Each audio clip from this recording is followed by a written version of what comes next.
நானும் ஆயிரக்கணக்கான மாணவர்களை படிக்க வைக்கிறேன். விஜய் இன்னைக்கு 3 ஆண்டு தான் பரிசு கொடுக்கிறாரு. என்னுடைய இந்த 4 நூற்றாண்டு கால அரசு பதவியில் இருந்த சம்பளத்தை முழுவதுமாக ஏழை மாணவருடைய கல்வி செலவுக்கும், மருத்துவ கல்வி உதவிக்கும், பொறியியல் கல்வி உதவிக்கும் பண்ணியிருக்கிறேன். தமிழ்நாட்டில் ஏற்கனவே இருந்த மருத்துவக் கல்லூரிக்கு பிறகு இன்னைக்கு 36 மருத்துவக் கல்லூரி புதியதாக தமிழ்நாட்டில் உருவாயிருக்குன்னா என்னுடைய கான்செப்ட் கலைஞர் ஏற்றுக்கொண்டது. மாவட்டத்துக்கு ஒரு பொறியியல் கல்லூரி என்கிற கருத்து என்னுடைய கருத்து. முதல் பொறியியல் கல்லூரியை கிண்டியில தான் கொண்டு வந்தேன். அதே மாதிரி இன்னைக்கு தொகுதிக்கு ஒரு கலைக்கல்லூரி என்றது என்னுடைய கருத்து. இவர் விஜய் நாஜி சாதாரணமா படிக்கிற மாணவர்களுக்கு தான் பரிசு கொடுக்கிறாரு. நான் என்னுடைய மாணவர் செல்வங்கள், குறிப்பா விழுப்புரம், கடலூர் போன்ற மாவட்டத்தை சேர்ந்த பிற்படுத்தப்பட்ட மாணவர், தாழ்த்தப்பட்ட மாணவர் செல்வங்கள், அவங்க ஏரோநாட்டிக் சொல்லக்கூடிய அந்த படிப்பும், அதே மாதிரி ராக்கெட் ஏவுவதற்கும், ராக்கெட்டில் சேட்டலைட்டை தயார் செய்து அனுப்புவதற்கும் நான் 1 கோடி ரூபாய் என் சொத்து பத்தை வித்தாவது 1 கோடி ரூபாய் செலவில் ஆயிரக்கணக்கான மாணவர்களுக்கு அந்த படிப்பை கற்றுவித்து அவர்களை அந்த விஞ்ஞானி ஆக்குவதற்கான முயற்சியில் ஈடுபட்டு 1 கோடி ரூபாய் தொகையை அறிவித்து முதல் கட்டமாக இந்த ஆண்டு கடந்த 2 மாதங்களுக்கு முன்பாக 25 லட்சம் ரூபாய் பணத்தை கட்டி 150 மாணவர்களுக்கு அந்த பயிற்சி, அந்த படிப்பு நான் கொடுத்துட்டு இருக்கேன். இதை நான் உங்களை பேர் பத்திரிகையாளர் கூட்டாந்து வச்சு அதை விளம்பரப்படுத்துறேன்னா, ஒவ்வொரு ஆண்டும் அரசாங்க சைக்கிள் திட்டம் கொடுப்பதற்கு முன்பே என் தொகுதியில் மாணவர்களுக்கு 10வது 12வது வகுப்புல வந்தவங்களுக்கு சைக்கிள் வழங்கியிருக்கேன்.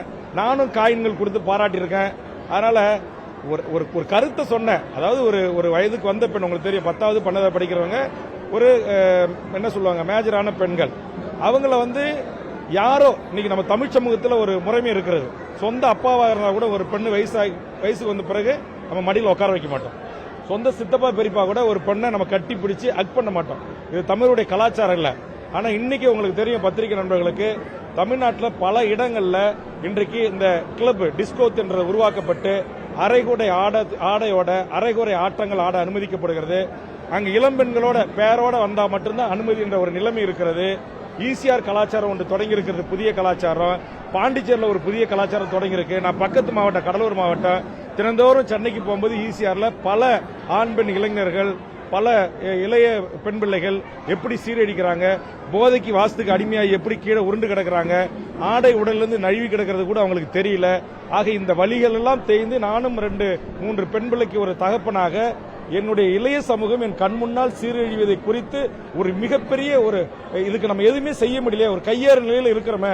இப்படி நம்முடைய தமிழ் சமூகம், கண்ணகி பிறந்த மண் என்று சொல்லக்கூடிய ஒரு தமிழ் சமூகம் இவ்வளவு பெரிய பாலியல் ரீதியான இந்த யூடியூபர்ஸ், இந்த இன்ஸ்டாகிராம்ல சில பேர் பணம் சம்பாதிக்க வேண்டும் என்பதற்காக ஒரு சீனா ஒரு செகண்டா தன்னுடைய ஆடைகளை அவிழ்த்து காமிச்சு பணம் சம்பாதிக்கணுமா, இதற்காக நீங்கள் இந்த மாதிரி தொழிலை செய்தே சம்பாதிச்சு போலாமா என்று ஒரு ஆதங்கத்தில் சொல்லப்பட்ட ஒரு வரியை எடுத்து வச்சுக்கிட்டு திரு விஜய் ரசிகர்கள் அவர்கள், நீங்க உங்க தலைவரை பார்க்க வந்த பெண் பிள்ளைகளையும் உங்களை நம்பி அழைத்து வந்த பெற்றோர்களையும் நான் சொன்ன கருத்தோடு நீங்க ஒப்பிட்டு அவர்களை கொச்சைப்படுத்துறதற்காக நீங்கள் தான் எங்களிடத்தில் மன்னிப்பு கேட்கணும். ஆசிய பெற்றோராகிய தமிழ்நாட்டு மக்களிடத்தில் நாங்க மன்னிப்பு கேட்க வேண்டிய அவசியம் இல்லை. செய்திகளை உடனுக்குடனும் துல்லியமாகவும் தெரிந்து கொள்ள சப்ஸ்கிரைப் பண்ணுங்க.